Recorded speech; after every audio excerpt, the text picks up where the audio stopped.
پاکستان میں تنخواہ دار طبقے سے اکٹھا کیا جانے والا ٹیکس رواں مالی سال بلند ترین سطح پر پہنچنے کا امکان ہے۔ ملک کے معاشی سیکٹر کے دیگر تمام شعبہ جات سے زیادہ ٹیکس تنخواہ دار طبقے سے وصول کیا جاتا ہے۔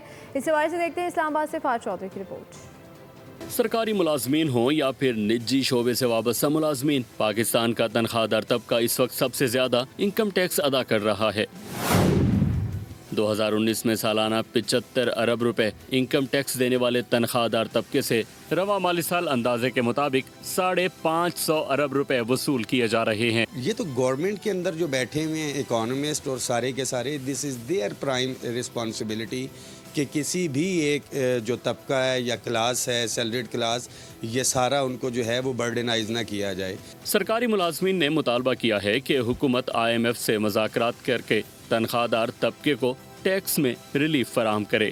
ٹیکس جو ہے وہ سیلری پہ میں سمجھتا ہوں کہ یہ ہونا ہی نہیں چاہیے۔ ٹیکس تو بزنس پہ ہونا چاہیے، جو لوگ بزنس کرتے ہیں وہ ٹیکس دیں۔ سیلی کلاس تو اپنی اجرت لیتا ہے۔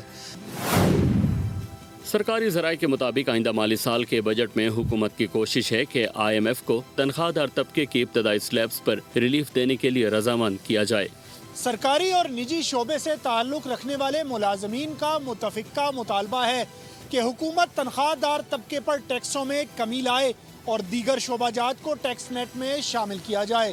کیمرامین شبیر احمد کے ساتھ فہد چودھری، بول نیوز، اسلام آباد۔ سبسکرائب کریں اور بیل دبائیں تاکہ کوئی خبر رہ نہ جائے۔